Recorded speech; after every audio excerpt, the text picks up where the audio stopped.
From an undisclosed location somewhere in the space city of Houston, Texas, we welcome you back to the podcast. This is Raul Marquez is Punchy with Lupe Contreras. I am your host.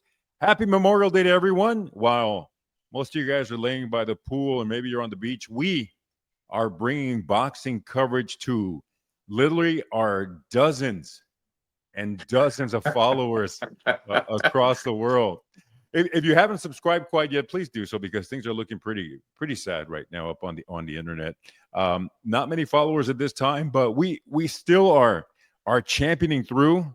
We're like a battered fighter in the 12th round who probably doesn't see much hope at this point, but he still has that knockout shot in his right hand. So go to YouTube, go to Spotify, go to Apple Podcasts, subscribe to the show. Lupe Contreras is Punchy. Pardon me, Raul Marquez is Punchy. There with we Lupe go. Contreras. Get it right, Lupe. It's getting contagious there. It's starting to hit me. The pugilistic dementia is starting to contaminate my brain as well. Yeah, but go to YouTube, go to Spotify, go to Apple Podcasts, sign on. As they say, it really does help.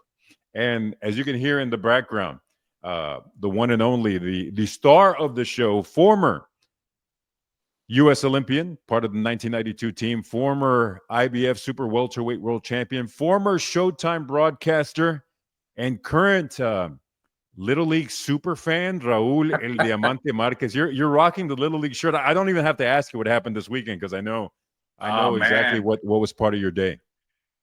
Championship mentality, baby. That's what we have to have also on this podcast, because I don't want to hear you say dozens of followers. Hopefully one day you're going to say hundreds of thousands of followers. That's what we're looking for. But, man, I'm still pumped up about this little team, the EMC All-Stars. Of course, my son Liam plays on there. They had a hell of a tournament this weekend, Lupina. I mean, if you would have been there, Lupina, you got to be there to believe the plays, what happens, the way they they hunkered down, man. They really played their butts off, and we ended up losing in the finals in a really good tournament. We lost to a team from Livingston, actually bigger kids, 8U. We're 7U, so we're younger kids, but we had a hell of a tournament. It was good experience that is getting us ready for the real stuff that's coming up in the near future, for the EMC All-Stars tournament that's coming up very soon. Next week, we're going to be here in Ucani. That's another tournament that we have just, to get more experience. And then we start in Dayton, Texas, the real All-Star tournament, the All-Star games. If we win there, I believe we go to center for the regionals. First is district regionals, and then I think in Longview is the state. And then they have the World Series in Texarkana. So we're very excited, man. I'm happy for the kids. They did a hell of a job. What's more competitive, Little League baseball or amateur boxing? I know obviously you went through all the lower levels of boxing. What's more competitive? Honestly, man, it reminds me of amateur boxing, because it's not only the kids, Lupina, that get competitive, but it's the parents. It go like the parents want. They want to win so bad, and you can hear the parents shouting and yelling, for their teammates and all that. So I think it's about the same, man. And it's also political too, man. At times you get some bad calls, like, you get bad decisions in amateur boxing. So it's fun. It's really fun. We're enjoying it. We're enjoying the ride. Liam really loves it. And, we support him, his mom and, I gotta give it to Alina too. She's there in the heat, supporting her little brother. I mean, her big brother, and it was a fun weekend. It was a really fun weekend for us. And you powered through because, as we had talked about last week, at a certain point in the last few days, you had more holes in your body than you normally do. You had that mass removed from your back. Now, I said, my dog Maxie's having his removed coming up this Thursday. So can you give Maxie a few words of encouragement? Let him know what he can expect from this particular surgery. Oh, Maxie, it's gonna hurt bad. Once they open the wound, they gotta, they're gonna sterilize it. They're gonna put some gauze in there, and then they gotta sew it up. That's a lot of pain. But you gotta be like me. You gotta have that dog in you, and I know Maxie definitely has the dog in him. He's actually sitting at my feet right now. He's actually being pretty good. Also, you were doing baseball, you were having major surgery going on. You also had a nice little announcement this particular week. Let me share about what we're talking about. Hello guys, my name is Raul Marquez. I spent all my life in the ring and now I'm bringing the fight to Kingwood. Not for pros, not for fighters, for you. The moms, the dads, the kids, and the weekend warriors. Ready to get fit without getting hit. Train like a champion and feel like one too. Raul Marquez Boxing Fitness Studio. Let's build something legendary together.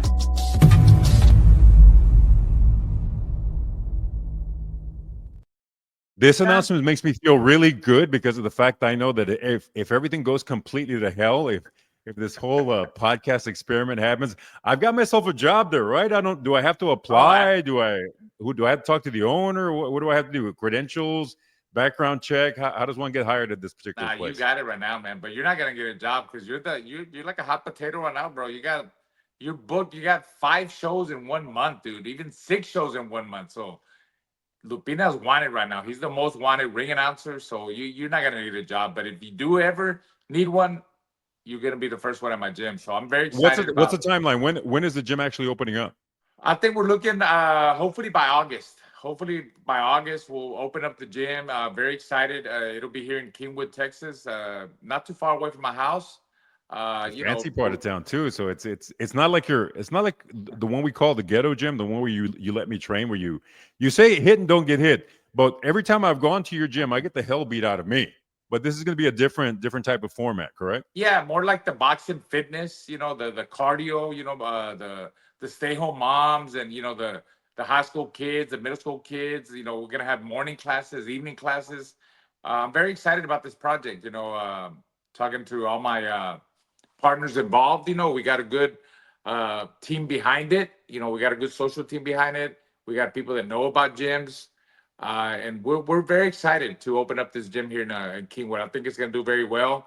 And working out. You always got to work out. It's good for your health, and people know that. And I think boxing is, Lupina. That it's one of the best workouts, the best cardio workout you're ever going to get.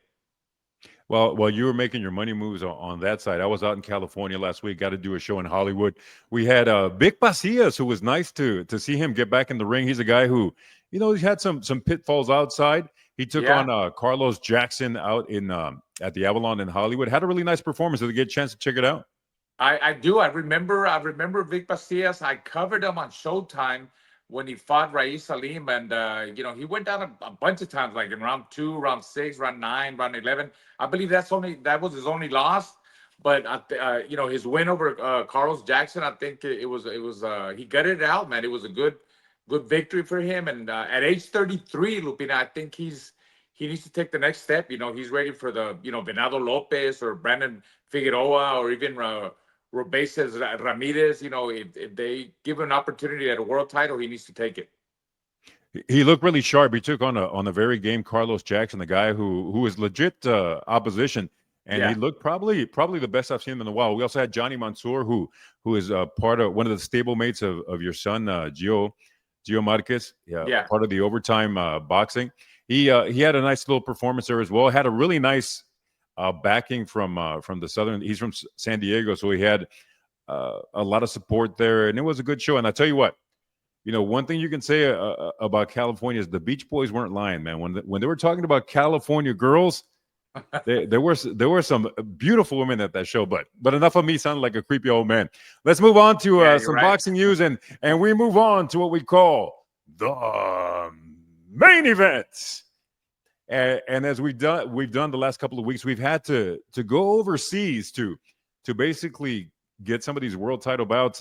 Things are kind of a little quiet stateside, but we go to Japan. Our main event was Angelo Leo, a guy you're very familiar with as well. He was up in Japan. He took on Tomoki Kameda and defended his title, and he gets the majority decision win against El Mexicanito Kameda. Tell me what you saw in that particular bout.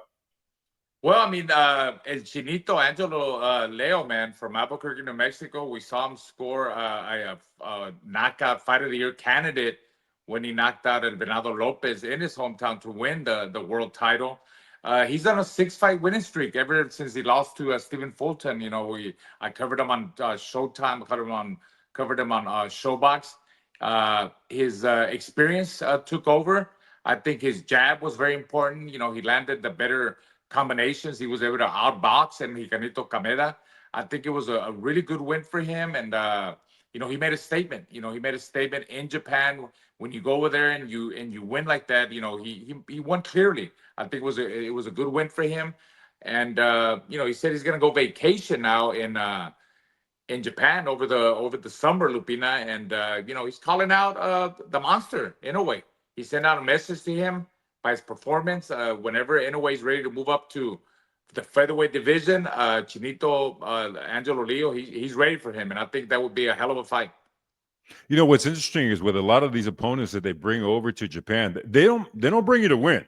Obviously No. they're very Japan centric about the guys that they're pushing. They're pushing the Inoues, they're pushing the Nakatanis, and when you get a victory, especially a majority decision the way Leo got, it has to say something about your performance, because we mentioned, absolutely, not to say they don't get a fair shot, but definitely they're not being set up to win out there when you're in Japan. And you're right. I mean, not at all. I mean, look at one of the judges scored it 114. So, where they were out to get, that maybe they were out to get him, but the other judges had it right. 115, 113. That was a little bit close. I had it more like 116, 112, like the other judge. Angelo Leo deserved the decision, the win. He was just a smarter fighter. He was very, he used his skills, man. He outboxed him, but the jab at the end was the key to the victory for El Chinito Leo. Now, let's be honest. It wasn't a particularly eventful fight. There weren't, there wasn't any one moment where you're like, oh, this was very dramatic. It just happened to be a fight where it seemed that Leo, as you said, outworked his opponent towards the end and basically showed his championship medal and pulled it out. Yeah. I'm gonna say it like my colleague from Showbox used to say, Barry Tompkins. He did what he had to do to win the fight, and that's exactly what he did. He did enough, and he pulled it out, and that's all that matters. A win is a win, Lupina. At this point, how likely do you think that Angelo Leo becomes the guy who welcomes Inoue into the featherweight division? Obviously, it would be a huge fight for Leo more so than Inoue, but how likely do you think that he becomes the next opponent? Yeah, I think it's possible. I mean, there's got to be a reason why he went to go fight over there in Japan. I think it was an introduction to the people over there in Japan to get to know him and stuff. I think it's a very possible fight. I mean, you're right. For Angelo Leo, that would be the Super Bowl for him. To fight someone like Inoue. I think it would be a great opportunity. And if that doesn't happen, I mean, there's other possible fights that could happen down the line. I mean, what about another a rematch, another fight with Stephen Fulton? His only loss. He might want to advance that loss. So there's a lot of opportunities out there for Angelo Leo. One note about his opponent, Tomoki Kameda, they call him El Mexicanito because his family, who's very influential there in Osaka, Japan, where the fight took place. I actually did one of his fights here in Osaka probably about 10 years ago. He's a guy they call him El Mexicanito because he really adopted the Mexican culture. He went to train in Mexico City. He wanted to learn the Mexican style of boxing. And the guy actually speaks beautiful Spanish. If you heard him, he speaks it better than you and I do. He really became entrenched in the Mexican culture. So a shout out to him. Hopefully he gets some other opportunities as well. Did he marry a Mexican? I don't believe he married a Mexican. Maybe, perhaps went out on a few dates with a few Mexicans here and there. But no, I don't believe he married a Mexican. Our other topic, we go over across the pond as well. It was a shocking upset there in Scotland. You had a homecoming for Josh Taylor, and the little known, I don't want to call him a journeyman, but definitely this was the best opposition that this gentleman has fought. Iko Esuman. He upset him by way of a unanimous decision there in a homecoming. And if you get a unanimous decision in the homecoming, that has to tell you exactly what type of performance there was. What did you see? Well, I mean, for Taylor, you got to understand, Lupin. I mean, even though, he's 34 years old, I don't know his opponent, Esuman, is 36, but, Taylor moved up in weight. It was this, he had problems making 140 pounds, so he moved up to the welterweight division. And he's a guy that hasn't been very busy. He's only fought once a year ever since 2020. And, he's been in some pretty tough fights, tough wars, Prograis, Catterall, Teofimo Lopez, Ramirez. So there's a lot of wear and tear on him, but he started off fast in the fight. The first 2 or 3 rounds. I mean, I thought he was gonna knock him out. He even hurt his opponent, Isuman. But Isuman weathered the storm, man. In the second half of the fight, he had a good body attack. He took some shots. He gave Taylor some shots. I thought it was a very close fight. I don't think it was a unanimous decision. I thought it was pretty close. I mean, it could have been either way, but regardless, I mean, Isuman got the decision. I think that opens up a lot of doors for Isuman. There's guys like Conor Ben, where over there and on the other side of the world. I mean, that could be a big fight, and that could be a moneymaker for Isuman. And for Taylor, he said he's going to take some time off and really think about what he's going to do with his career. Because he didn't expect that loss. It was a surprising loss for him. And if he comes back, maybe he could get a rematch with Isuman. I think he deserves a rematch because he was in the fight. I mean, the fight was back and forth. It was a close fight. Like I said, it could have gone either way. As you mentioned, he started off really strong, and He probably did. right around round 4, there was a steep decline in activity from Taylor. Now the scores are 116, 113, 116, 112, 115, 113. But this is the third loss in a row for Taylor. And when I saw him, no offense to him, but he looked very different. Physically, he looked older. Even his face looked older. His body looked a little bit. Like I said, maybe that might have been the move up in weight. But what do you think is next for him? It might be the wear and tear, man. I mean, like I said, he's been in some big wars in the past at 140 pounds. I mean, there were not easy fights with Catterall and Regis Prograis and Ramirez, Teofimo Lopez. He won some, he lost some. So, like I said, he said he's going to take some time off and really think about what he wants to do. Sit back.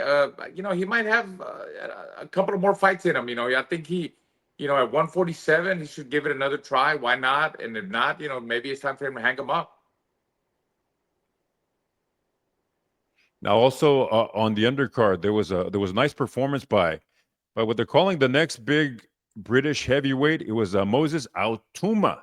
He had a really nice knockout there of Mike Balogun, he's a journeyman, is a guy who's had some nice wins on some programs, but he's kind of a guy that they bring in to test you out. Let's see what you got at that heavyweight division. What do you think is in the future for Altoma? Could he be the next big heavyweight out of the UK, or is he just the next heavyweight hype from across the pond? I mean, look, he lived up to the hype a lot better than Johnny Fisher, who we had not too long ago, who got knocked out in 5 rounds by Allen. He did what he had to do. He's a guy that's young. He's 20 years old. He's 12-0 with 10 knockouts. And he did knock out a journeyman that's 41 years old. He got him out of there. I think it was a good win. He lived up to the hype, and he did. He got rid of him. So it was good for him. We move on to the co-feature portion of the program. As we mentioned, most of the action has been taking place either in Asia, across the pond, but this particular weekend, we got a nice little show taking place in Las Vegas. It is the return of Caleb Plant. He faces off against Armando Resendíz. And we have Big Charlo, Jamal Charlo, who's going to be taking place. My old friend, Mr. Thomas LaManna. Let's start off with Plant and Resendíz. That one has been a pretty calm performance. Yeah. Not a lot is known about Resendíz. Kind of a big, strong Mexican kid, very muscular, very pretty much a prototype for what you think of when you think of Mexican boxing. What do you expect from that particular bout? Well, first of all, on paper, honestly, it looks like a mismatch. It really does. Because Plant's, he's got the experience. He's been in there with Benavidez, with Canelo. But, Resendíz, I seen him fight. He's hungry. He's young. He's 26 years of age. El Toro, the bull. That says it all. I think he's going to give Plant a much better fight than what people think. He comes to fight. He's an action fighter, and I think, Plant is probably going to, keep him on the outside and outbox him. But Resendíz is going to give it all. He's going to give it his all, like the usual, Mexican brawler that comes to fight. Good body attack, takes a good shot, takes 3 or 4 shots to get in there and see what he could do. But it should be a good, entertaining fight, Lupina. How much of a factor do you think is going to be Plant style? I mean, Plant basically has the prototypical style that always gives that Mexican come forward, aggressive, body attacking style a huge problem. If you had to, bet, do you think it's just going to be a case of Plant frustrating him, outworking him, outslicking him for most of the bout, and then maybe perhaps stopping him late? Yeah, most definitely. He's going to control the fight with his footwork. Plant is a really good boxer puncher. He's got good movement. His jab is really good, on point. He throws nice combinations and he gets out of there. So yeah, I mean, he's gonna have a good. It's a fun fight. It's a fun fight for Plant. All this is just I think it's a preview to what's to come in the future. Of course, we got Charlo fighting in there with LaManna, and I think it's a preview for seeing Plant and Charlo down the line in the next fight, Lupina. Speaking of, there's a little bit of history between Big Charlo, Jamar Charlo, and Caleb Plant. There was that slapping incident. He's a guy that's very easily excitable. He hasn't been in the ring. He's been in the ring sparingly. Been about a year and a half, I believe. Yeah, this will be the first time we see him in the ring. What do you expect from him? Well, like I said, he's been off for about a year and a half, so he definitely wants to look impressive against the journeyman LaManna. LaManna, he's on a 9-fight win streak. Ever since he lost to Hidalgo de Lara. He's also a promoter. I think you've done some fights for Thomas LaManna, but for Charlo, I think he wants to make a statement. He wants to look impressive. He wants to look good. So he wants to. He's still undefeated, and he wants to make good showing so he could get that fight against Caleb Plant. I think that's the next fight. I think that's the next step. That, like I said, this is just a preview with Plant and LaManna. I mean, Plant and Charlo fighting different opponents, but the plan is for them to meet up with each other. Now they had a media call promoting the fight, and there was one with Charlo and LaManna. And I want to show you a clip here. He's always been a guy, I did a lot of the fights with both Charlos back when they were Golden Boy in their early days. But I want to show you this video clip. It got really spicy and it got kind of wild on that video call. So like Thomas, I'm gonna beat your ass. You know that. I'm back. He back. That's what I wanted. He back. So that shit don't bother, bro. Remember I don't all give a that fuck, shit you bro. talking about. All that shit you talking about. I'm like if when I knock you out, you out, I'm a stomp on your ass. All right, we'll see. Are we gonna see? So keep talking. Keep running your mouth, Mister. Keep running your mouth. Watch. I'm gonna show you. That's what he say. Right, I'm gonna show you. You can't fuck with me. I'm gonna show you. I'm a spit on your ass, nigga. When I get to you, don't say nothing. You too emotional, champ. Well, go ahead, Sean. I'm gonna show you how much emotional I am. The nigga bum. The nigga's a bum. Right. All right, so you fighting a bum. All right, so you fighting a bum. You a fucking bum. What you talking about? You a fucking bum. What is you talking about, bro? You a fucking bum. Nigga, you a fucking bum. Shut up, bro. You want to be black so bad. You want to be black so bad. Yo, there's something. I don't know, guys. Make sure you show up. Yeah, make sure you show up. Make sure you not even get the fight. Shut up. Make sure you show up. Shut up, bitch. Make sure you show up. Make sure you show up. Make sure you show up. Shut up. Make sure you show up. You take away the racial slurs, but pretty much that's the kind of conversations you have with me. I have voicemails of you putting me down like that, calling me a bum, saying I ain't nothing, just trying to punk me every single time. So what do you think of the fact that LaManna says, hey man, you're too emotional? And he's an emotional guy. Do you think it's something that he needs to do to get himself hyped up, to get into the fight, to get motivated for it? Or does coming into a fight with that much emotion, can that be detrimental for a fighter? Well, Charlo's always been like that. He's always been so emotional and angry and at the world, at the boxing world. I don't know, whatever his problems are, but I think LaManna's keeping it pretty cool. He's like pretty chill, like just, okay, like you're mad. Who are you mad at? Why are you yelling at me? And that I think is getting more under Charlo's skin. I think LaManna's doing the right thing, and he wants to get under his skin. He wants Charlo to make mistakes. This is a big fight for LaManna. This is a great opportunity. This is like, again, like for him, it's the Super Bowl of his career. Imagine if he upsets. He's a huge underdog, and if he's able to upset Charlo, then he'll be in the, Caleb Plant, fight Caleb Plant, and then you fight Caleb Plant, you beat Caleb Plant, then you could get bigger fights. So this is a great opportunity for LaManna, but him also being a promoter, obviously he's learned and gotten a lot of experience from that. I think he's playing it very smart. I like his way of I like his reaction, the way he's reacting to all of Charlo's anger and emotional with the way he's acting towards him. Yeah, Thomas is a very smart guy. He's obviously a guy who is planned for his future beyond boxing. So we wish him the best. It's a tough task ahead of him, but hopefully he comes in with the correct fight plan. Now there is another fight of note, and once again we gotta go over to Asia. This is taking place in Yokohama, Japan.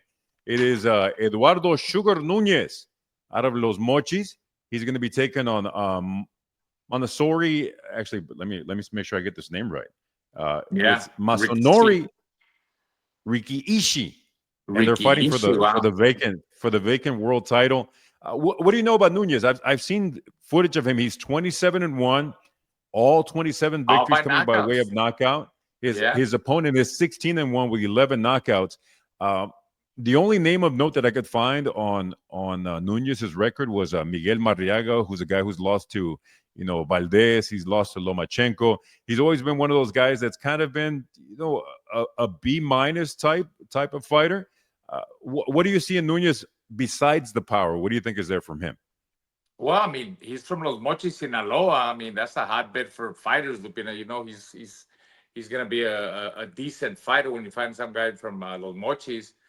As you mentioned, he comes from Los Mochis, which is, they call it La Cuna de los Campeones, where it's basically the birthplace of champions. They've had so many champions, either come through there or who are originally from there. Arce, Cochul Montiel, and obviously he's part of that particular camp. We've often seen a lot of fighters. You see a lot of guys like from Colombia and other places where they're 27-0 and they've got like 26, 27 knockouts. When you have that particular style, what do you think are some of his deficiencies? If you go to Japan and you're fighting a guy, obviously he's going there with the mentality that he has to win by knockout. By knockout, obviously. That's his thing. I mean, he's used to winning by knockout. So I'm thinking if he's going to Japan and you don't want to get ripped off, because you're traveling over there to Japan, you're not going over there to win, like you always say. So I think his mentality is I got to go in there and start fast and knock this guy out, because if he goes to a decision, I'm going to lose, but at the same time, when you rush in to try to get the knockout, the Japanese fighter could outbox him or catch him coming in. So, he's got to be careful in the way that he attacks and he boxes when he gets there, because it's a win or lose situation for him. Like, if he goes in there and tries to knock him out, he could run into some problems, but if he gets the knockout, then he doesn't. You don't have to worry about it, Lupina. You don't have to worry about the judges. So it's just an opportunity for him to go over there and show his skills, man. All the way from Los Mochis, Sinaloa. I mean, he ain't got no choice. The opportunity is there. You take it and you go with it. That is happening midweek in Yokohama, Japan. We also had something nice. It's boxing related, but it happened outside of the ring. The one and only Terrence Crawford. He gave the commencement speech at the University of Nebraska at Omaha.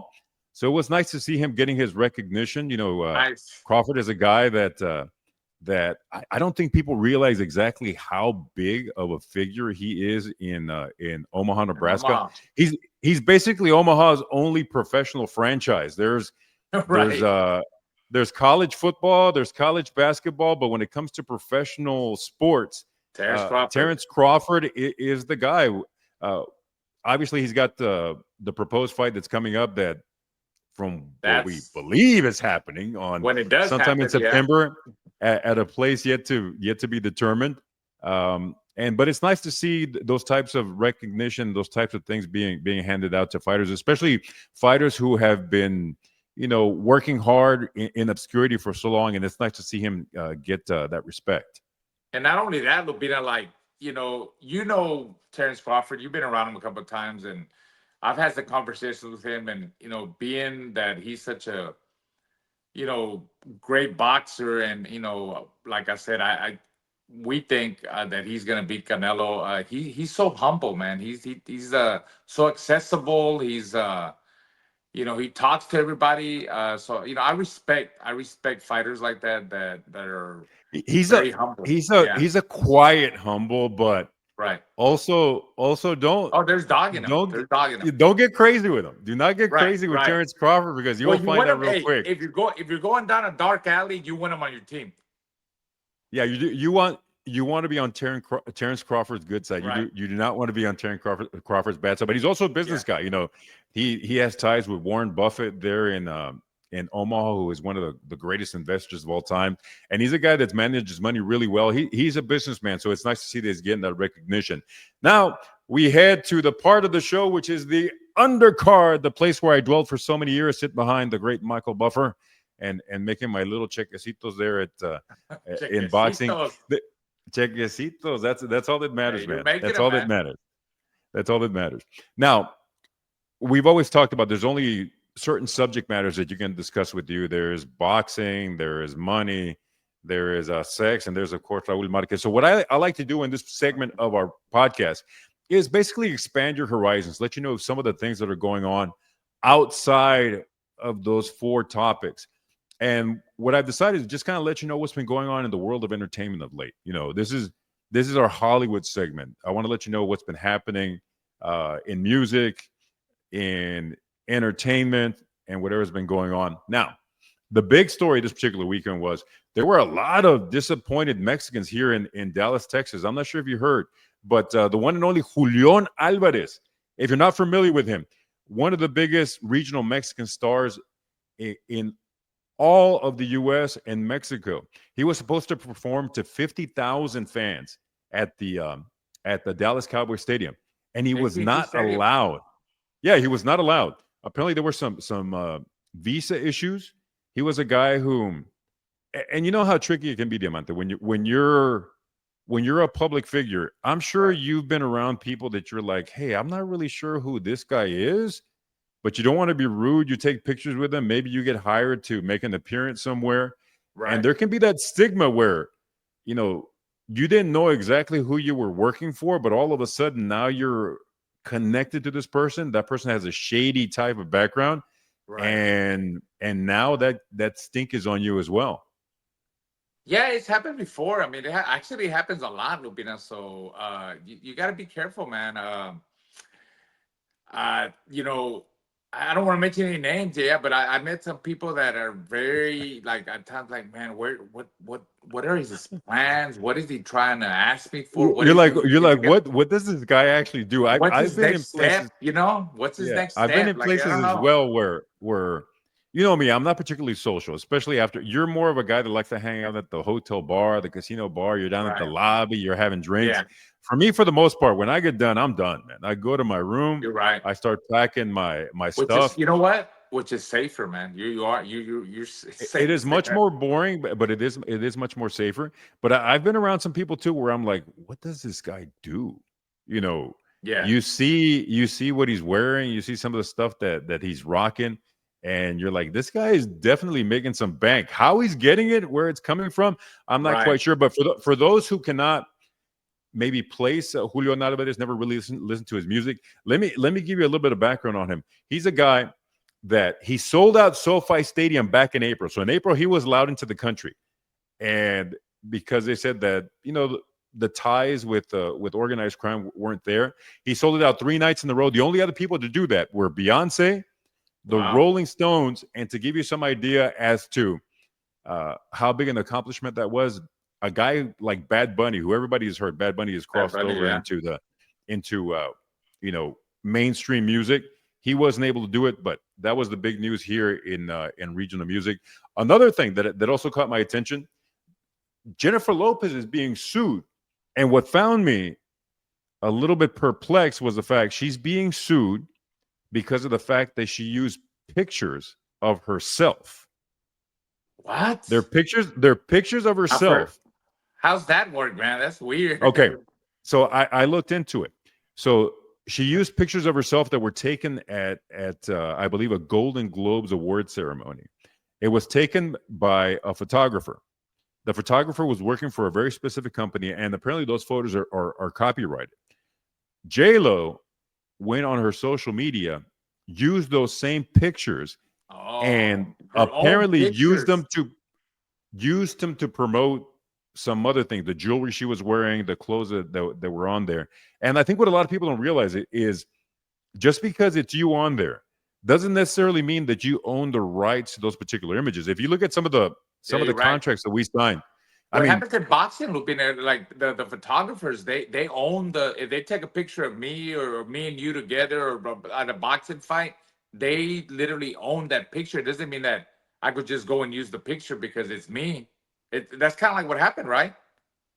Yeah, that's what would happen. And also, I think the problem that the photographers have, one, they see a big target, they see somebody who has, financial means to pay these lawsuits. Even if you don't win, sometimes it's a case of where they settle it out of court. And according to this photographer, they reached an agreement, they sent over the paperwork, and J-Lo was like, nah, I'm not going to sign it. I decided not to do it. But what's interesting is it also happens to some of the stuff that we do. For example, a couple of weeks ago, someone sent me a video.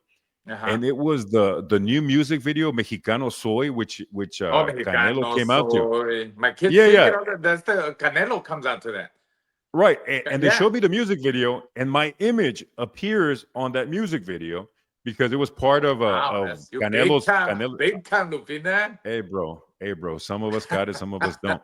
So I gotta check it out. Yeah, man. I come out for like maybe 1/2 of a second, but what people don't realize is when you sign contracts both with the promoter, with certain networks, once you sign that contract, you're also assigning the rights to the image that was done that particular night. They don't own your image per se, but they'll own that video that was taken at that event on that particular night. And I think that's what a lot of people don't realize. It gets really tricky, even depending on how complicated some of the contracts are. A lot of laws. Yeah, you gotta look at those contracts, man. Those contracts are very. There's one contract that I signed where it said that they had a right to use this particular footage for any technology that currently exists or any technology that may come in the future. So I don't know. Say that they're doing like virtual reality, and they get to create an image of you in 3D at that particular event or whatever. You've signed over those rights. You don't have a legal claim to. They're not gonna give you no more ching ching. I mean, that's it. That's whatever. No more chiquecitos. No more chiquecitos. Hey, that's a rip-off, Lupin. They're ripping you off right there, bro. Come on. Well, I never call it a rip-off because it's one of those things where if you agree to that particular contract, you know what you signed to. True. There's a chance that might come. There's a chance that it may not come. So those are the ways that are happening. Now, Diamante, I know you're not a big movie person. You kind of watch stuff because your wife and your kids make you watch it. Jeanette's a big movie person, but I'm not. Let me show you something that went on the auction block, and I found it a little bit interesting. There are some calzones for sale. It is the movie Dirty Dancing. Oh, the movie Dirty Dancing. Yeah, I heard of that. Yeah, apparently. It's with Patrick Swayze. Patrick Swayze, yes. And the actress that did the famous dancing with them, they're calling them her shorts, but let's face it, they're calzones. They're going on the auction block. For sale? Is there any? Yeah, is there any piece of? Did they wash them? I don't know. That was a question I had as well too.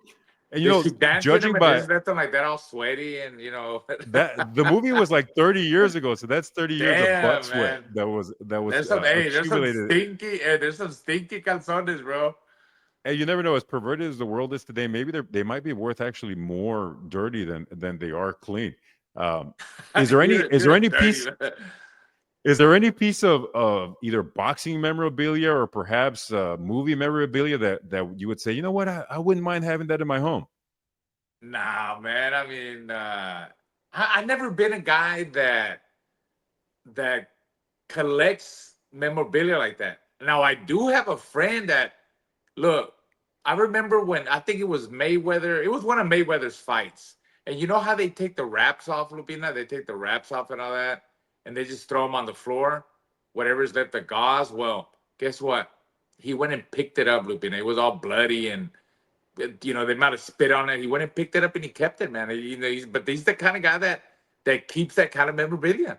I mean, that's pretty I've crazy, always right? I've always found it weird, like when the fighters throw their mouthpiece into the audience. Ah, You know, it's with full of blood, blood it's and full of spit. babas, everything, and Yeah, it man. just hits people and people grab it. Remember the piece of Holyfield's ear Oh, that yeah, got yeah. bitten off? That went for For some an major auction, money right? as Yeah, well. yeah. Yeah, it went for some major money as well. So this one's expected to go for maybe it says $2,000. The auction is happening right now, but I think it's going to go for a lot more. I I think would there's going to think be some. so. I mean, if she was wearing them for the movie, Patrick Swayze movie, I don't remember the actress. Was she attractive? Was she pretty? I don't. Her role, she was meant to be unattractive. She was like the ugly duckling that But eventually it's still, became like yeah. a. But Yeah, she's still in it's the movie, famous. Yeah, Yeah, she I'm was in sure the there I'm movie. sure there are some weirdos out there that are going to pay good money for that I'm particular sure piece there is, of man. I'm sure there movie is. memorabilia. Speaking of actresses, your favorite actress, we talked about her last week. Sofia Vergara. Ay, Ah. señor. What about her? she was she was on the Today Show, and she recently got divorced. She got out of her second marriage, I and wonder she had a why. very she had a very interesting quote, and it kind of alludes to the reason as to why perhaps the marriage ended. They asked her if she were to get married again, what would she look for in a particular partner? And this was her answer. She says, "I want to say basic stuff like health and somebody that loves me, tall, handsome."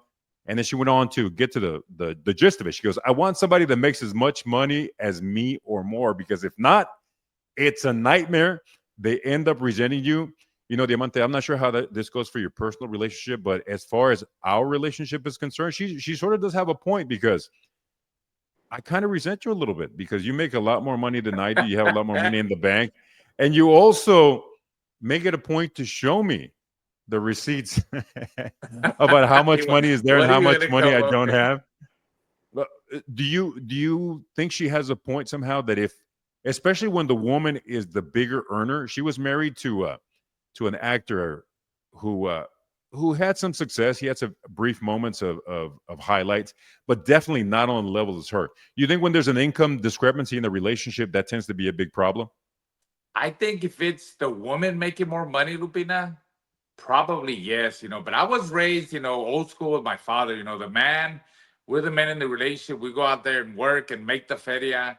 So for me, I have no problem, obviously with me and Jeanette, I'm the one that brings in the bread, and takes care of the kids, she takes care of the house, she cooks, we go out, eat out, she washes clothes, we go on vacation, we do this, we do that. So I don't think there's a problem there, but with Sofia Vergara was saying, like, she wants somebody that makes as much money as she does or more. I think she's got a point, dude. I really think she's got a point. I'm all with it. I understand her.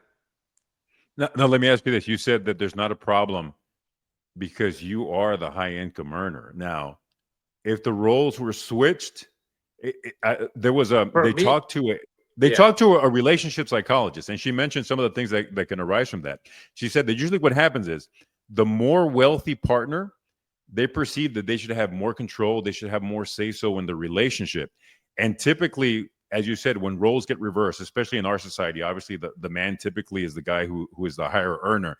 Would you have a problem if she was the moneymaker and she wanted more control? She wanted to be the one who wears the pants in the family. Lupina, you know me better than that, Lupina, and I know you too. You know that nobody's gonna Oh, control. it would Nobody's be gonna a tell me, "Hey, listen, problem. It would be a problem. it Be will be honest. Be honest. It actually." would be a problem.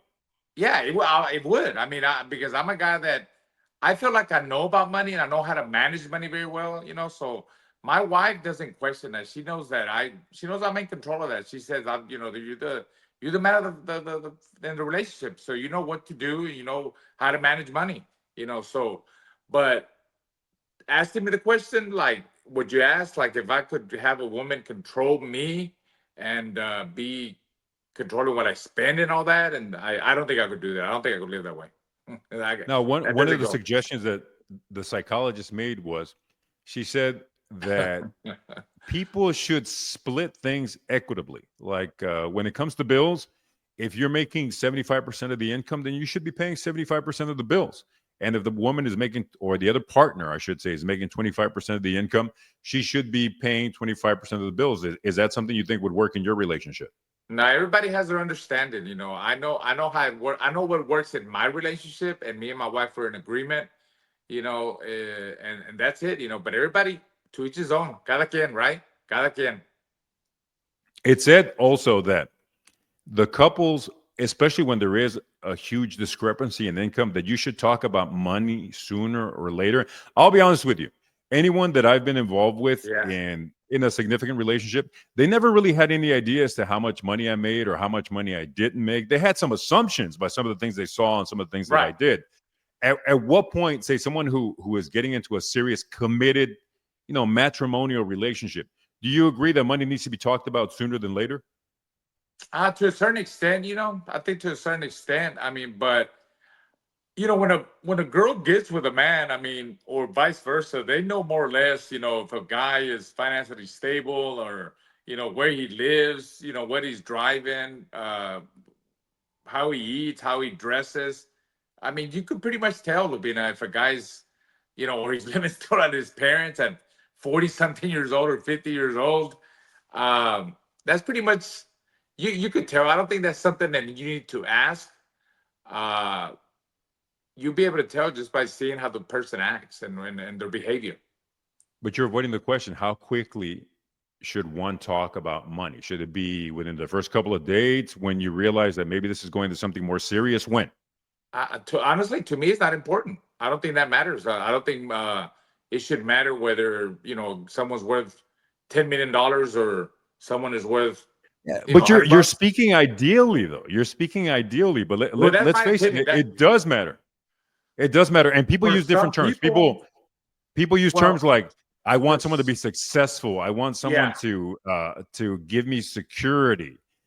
And those are all code words and buzz phrases for, I want the guy to have some money, or the person to have some money. Oh, absolutely. I mean, come on, Lubina. There's a lot of women out there that they practically they target men that have money. They say it out loud. Yeah, I'm not gonna date a poor guy. I'm not gonna date a bum. I want somebody that makes money is gonna take care of me. Of course, they got those kind of women out there. But and then you got the women that it doesn't matter. They're gonna love you for yourself. But of course, who's not gonna want someone to be with someone that's successful or has something going, than just have a guy that still lives at home at 40-some years old or 30-some years old and doesn't have no kind of education. Even an education is somebody that went through high school, went through college, is educated, has a nice job, has a good salary. I mean, that's what they're going to go for. I think it's normal. I think it happens. That's the way it should be. Well, I'm glad to see that I can finally bring peace between you and Sofia Vergara, and that you find that you at least have something in common, something you both love, which is money. Yeah, I agree with her. Well, because she's the one that she's the one that makes the money. She's like, I want somebody that makes as much as I do or more. She's got a point, being the woman in the relationship. If it's the man, I think, like I said, I was raised like, we go out and hunt. We go out and hunt and bring home the bread, for the birdies, for my little birdies and my wife. That's the way my dad raised me, and that's the way I think. Yeah, not everybody thinks that way, though. Not everybody sees it. You're absolutely right. That way. It is a holiday. It is Memorial Day. We want to thank our dozens and dozens of followers who follow us weekly. Oh man, I hate it when you say that. I don't want to hear that, no, Lupina. People, you guys got to like and subscribe. We got to change Lupina's, the way he, puts it out there. Dozens. And I don't want to hear that no more, bro. Yeah, we want to encourage you guys to go to Raul Marquez Punchy with Lupe Contreras, our YouTube page. Subscribe. Get us to the point where we can at least start monetizing this particular adventure that we have here. As we mentioned before, if this were a fight, we'd have a swollen eye. Our lips would be bloody. There would be, blood spewing from our nose. Someone in the corner would be going, "Stop the fight. Stop the fight." But we're going to champion on. We're going to keep going. Make sure you like and subscribe. Go to YouTube. Baby. We don't give up. Go to Apple Podcasts. Go to Spotify. We thank you for watching this particular episode 5. At this time, speaking of young wives that Raul has to satisfy, he's got to go do that. He's got kids. He's got to go throw the ball with his future Major League Baseball player in the backyard. And I've got a dog that I got to prepare for our surgery. If If you can send some good vibes to Maxi this Thursday, he's having a giant. You had yours in the back. Pray for Maxi. Pray for Maxi. Yeah, Maxi has it in the front. He's a little soldier, man, so he's gonna make it through. But until next time, we will see you. Like and subscribe. Thank you so much for joining us. This has been Raul Marquez's Punchy with Lupe Contreras, and we are out.